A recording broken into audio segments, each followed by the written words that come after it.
Hello and welcome back to another episode of Rewatched, where I rewatch films that I'd watched ages ago and I tell you how I feel about them now. आज हम बात करने वाले हैं about the very controversial Dostana. I am aware of how problematic this film is, and I hate to say that I pretty much laughed throughout it, but you don't necessarily have to find funny things nice, right? Have you hung out with those people who you just can't stand, but somehow they just make you laugh, like you pretend to not be amused around them, but inside you're dying of laughter? That is how it was with this film. I mean, the writing was great, the jokes were great. I don't know, maybe my humor is broken. बहुत भयानक cognitive dissonance हो रहा है मुझे ये देखने के बाद. Anyway, if you've forgotten, let me give you a gist of the script along with bits and pieces of my opinion. So the story is about these two guys living in Miami. One is Sam, who's a nurse, and there's this recurring really sexist joke that almost every character that bumps into him cracks, which I've never heard in my life, but apparently it's a very famous nurse joke that everyone knows. तो तुम्हें भी shorts cut करना पड़ता है? Maybe it is in Dharma cinematic universe. Then there's Kunal, who's a photographer and is always shirtless. They've both been here for years, but neither has a flat, and coincidentally they both bump into each other while flat hunting and fall in love with the same flat, which happens to have 2 rooms. 16B.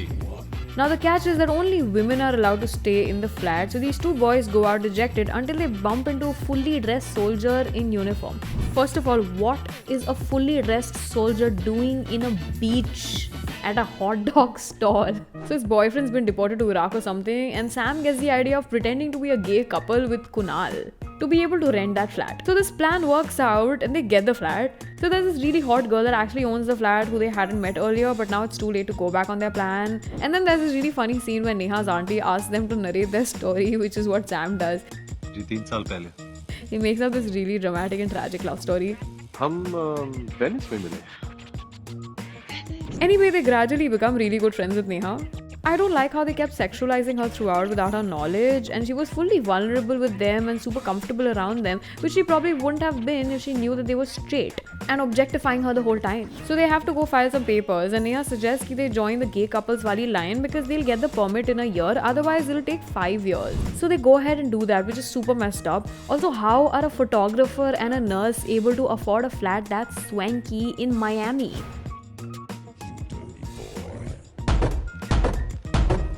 Again, only in DCU. Then later there comes a scene when Neha's boss, who's actually gay, refuses to give her a promotion because her apparently gay roommates were dating each other, so he couldn't get any favors from either of them. First of all, why did Neha pimp her friends to her boss like that? And second of all, why is the only gay character in the film portrayed as a predator?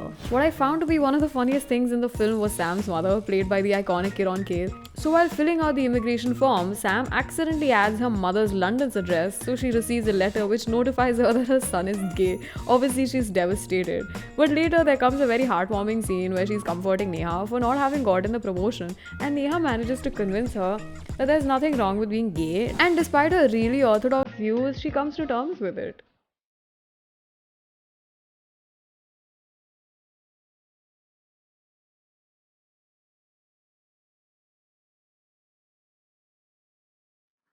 She's my favorite character in this film. Anyway, Neha starts getting really close to her new boss, and Sam and Kunal don't like it as they are both in love with her. So they team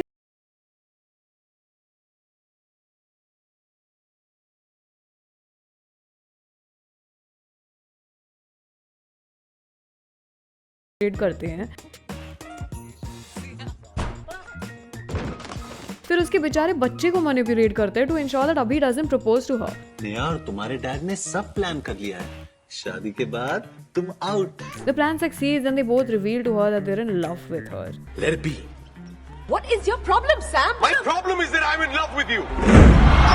This is where I stopped enjoying the film as much because it got a little sappy. But finally, after days or months, they try to meet her and make it up to her at a party where they tell Abhimanyu that they had manipulated his kid, and they tell Neha that they will do whatever it takes for her to forgive them. We've done a lot of things that we're not proud of, but we're trying to say sorry to her.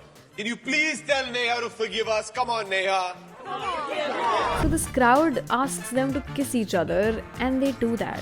Fetishization of queer people? Not cool, bruh. The film ends kinda cutely with them proposing to Abhimanyu on Neha's behalf. Now I feel like the director attempted to recreate the female gaze, which was basically the male gaze in disguise, because there's at least 3 sequences in the film where the boys are made to strip, which the female audience seems to enjoy a lot. एक scene where Sam is pretty much being harassed and that's supposed to be comic relief, that didn't look even remotely funny to me. Like bro, women don't look at men and instantly objectify them and want to see them naked. Okay, unless it's like John Abram. No, I'm kidding. See, the cognitive dissonance I told you about? Anyway, I feel like at a time when homosexuality hadn't been decriminalized in India yet, I feel like this film took kind of a huge leap in trying to normalize it, because all the characters in the film are very accepting of Sam and Kunal's sexuality, albeit false. Of course, they went a little overboard with how caricaturish their mannerisms were, but I feel like they would actually make a pretty cute couple.